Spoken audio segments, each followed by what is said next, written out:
அப்பர் மேண்டலில் கொஞ்சம் பகுதி எவ்வளோ 100லேருந்து 200 கிலோமீட்டர் வரைக்கும் வந்து பார்த்திங்கன்னா சாலிடாக இருக்கிறதால இது ரெண்டுத்தையும் வந்து நம்ம என்ன சொல்லுவோம், ஃபுல்லாக லித்தோஸ்பியர்னு சொல்லுவோம். லித்தோஸ்பியரில் க்ரஸ்ட்டும் இருக்கும், மேண்டலோட கொஞ்சம் மேல் பகுதியும் இருக்கும். அதுக்கு கீழே வந்து பார்த்திங்கன்னா இங்கே நான் ரெட் கலரில் இது பண்ண பாருங்கள், ரெட்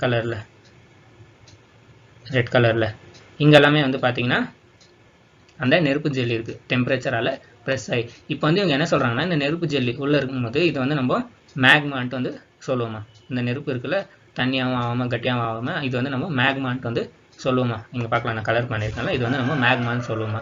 ஆனால் இது வெளியே இந்த எரிமலை மூலமாக வெளியே வந்தால் இது வந்து நம்ம லாவான்ட்டு வந்து சொல்லுவோமா. உள்ளே இருக்கும்போது இதை வந்து நம்ம மேக்மான்னு சொல்லுவோம், ஆனால் இது வெளியே வந்தால் இது வந்து நம்ம லாவான்னு சொல்லுவோம். இப்போ நீங்கள் யோசிப்பீங்க, இது எப்படி வெளியே வரும், டக்குன்னு அது எப்படி வெளியே வரும்ன்ட்டு வந்து உங்களுக்கு ஒரு டவுட் வரும்.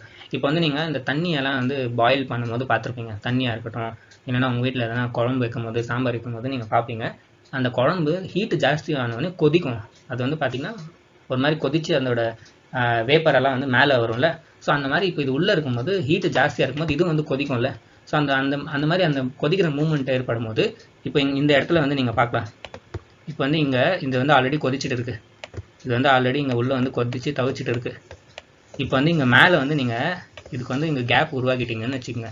இப்போ வந்து இப்படிக்காவும் கொஞ்சம் விரிசல் ஏற்பட்டு இதுக்கு வந்து வழி கிடச்சிச்சின்னு வச்சுக்கோங்க. இது வந்து மேலே வந்துடும், இது வந்து மேலே வரும்போது வந்து பார்த்திங்கன்னா எரிமலையிலேருந்து லாவாவாக மாறிடும்.